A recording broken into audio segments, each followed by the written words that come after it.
Rory Hagan, a fan. Can I just ask you all first off, what comes to mind when you think of Liam Miller? Well, I only think of Liam as a young lad playing at Celtic, and he was there when I arrived at the football club. He was trying to break into the side, and he finally made it. Big time, really, in the Champions League matches. I think coming on as a sub against Anderlecht and then starting against Lyon.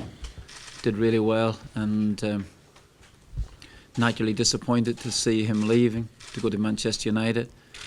Just followed his career from a real distance as well too, and then unfortunately heard about his illness, and it's just well, I think obviously the turnout today shows the sort of esteem he's held in, and hopefully it'll be a fantastic occasion.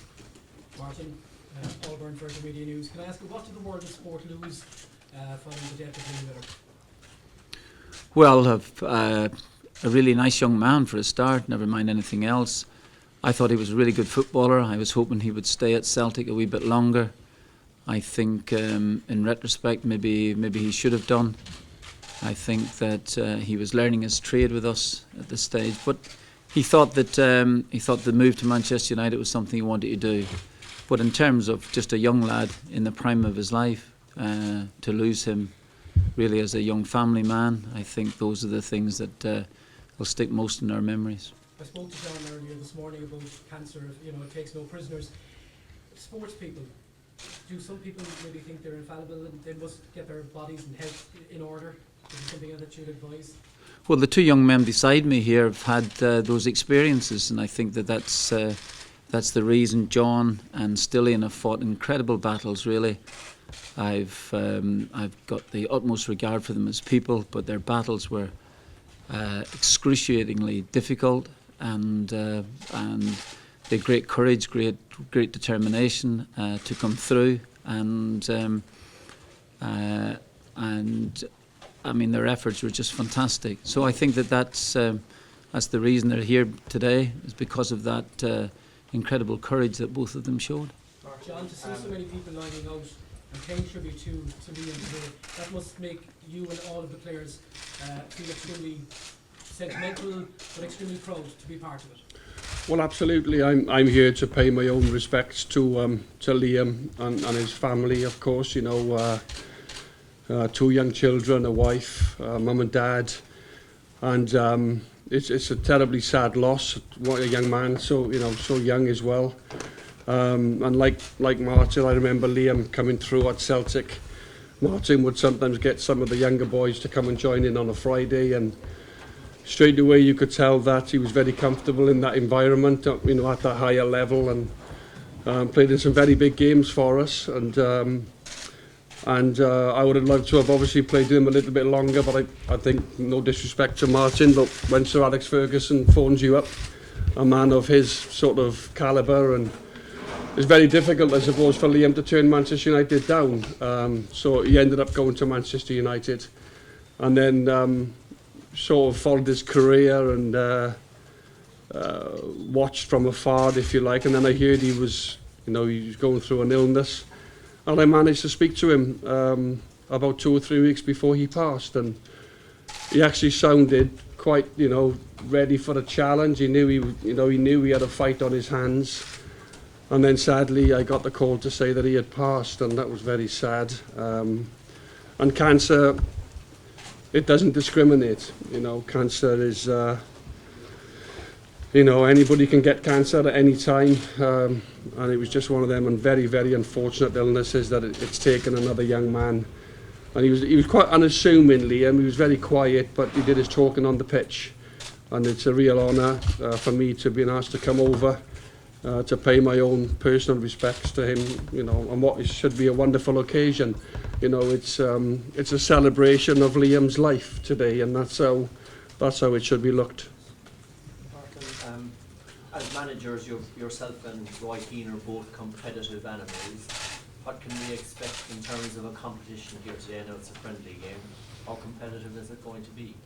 Well, the good news for us is that John's not playing. For us, who's going to score your goals? Well, I don't know. And John's just had a look at the pitch. It's 100 yards wide, I think. And I think he's pretty pleased that he's not participating. He'll be sitting in the bench, giving me all his wisdom, which would be great. And Stilyan is going to play. I think it'll be I think the players who are playing in the games, who have been fantastic players in their prime, I think they're nothing but competitive. So it will be until they get tired. I imagine one or two. You've seen one or two of our players in the dressing room.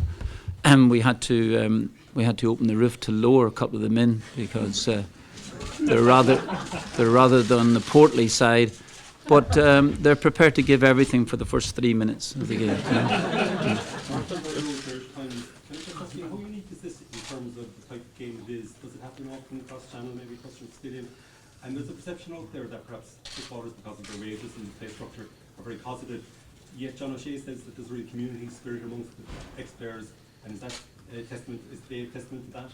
I think that Stilyan's probably in that sort of position to answer that, having been a brilliant player himself, and now having really been around the Aston Villa side, seeing some of the younger kids coming through. So perhaps. Yeah. Hello everyone. First of all the question about Liam and why we're here. First of all, we're here because Liam was a friend first, teammate after. And today is about we're going to pay our respect to Liam, and especially we're going to support his family. We're going to show his wife Claire, his mum and dad, his kids, how good was Liam, not just as a player, but as a human being as well. And yeah, it's great to see the community, getting together. And I do a lot of charity games, and I know how important it is. I know how hard it is to go through a cancer battle. Me and John done it. And we know that don't just affect people that fight with it, people around there as well. So to be part of it, and people give their time to be part of something special, because a sellout, a great venue, and we're going to show people that fight with cancer, the people out there support them. And we do these charity events and these games to show that we support and we're beside them in their battles. You briefly touched on Ian Miller's transfer to Celtic United. What would your message to fans to Ian then as a young player training the club in that extent? Well, I think that, as John said, if Manchester United come calling, then of course that's just what you want to do. But let's be fair. I think that we at Celtic at that particular time had reached the UEFA Cup final, and so we were housing 60,000 people every single week. So from that viewpoint, I think that Liam was just. I think he was just beginning to really learn the professional game as much as anything else, and he was doing well. And he was doing well in the environment of these players like this, Johan Malby and Henrik Larsson. So that was a great learning period for him. But I think that he wanted to try and go to Manchester United. I wouldn't blame him for that. I just think maybe if he had stayed with us a little bit longer, I think that he would have picked up the game. Whereas at Manchester United, he was competing against the likes of Paul Scholes, players like that, big players, and here within our environment, I think the players like Stilyan, like John, and like Henrik were helping him greatly. And but listen, everybody, he's his own life to lead. This is what he wanted to do, and while it caused a bit of friction between the two clubs for a little while, I think that that's what Liam wanted to do, and I respected that. Martin, just away from the game here, obviously a lot of speculation in the British press about Declan Rice again today. And I'm just wondering if you've spoken to him since he didn't. If you don't mind, I will honestly. I'll stay with the game today, and that's for another day. Right. Thanks very much indeed. Thank you. Much appreciated. Thank you.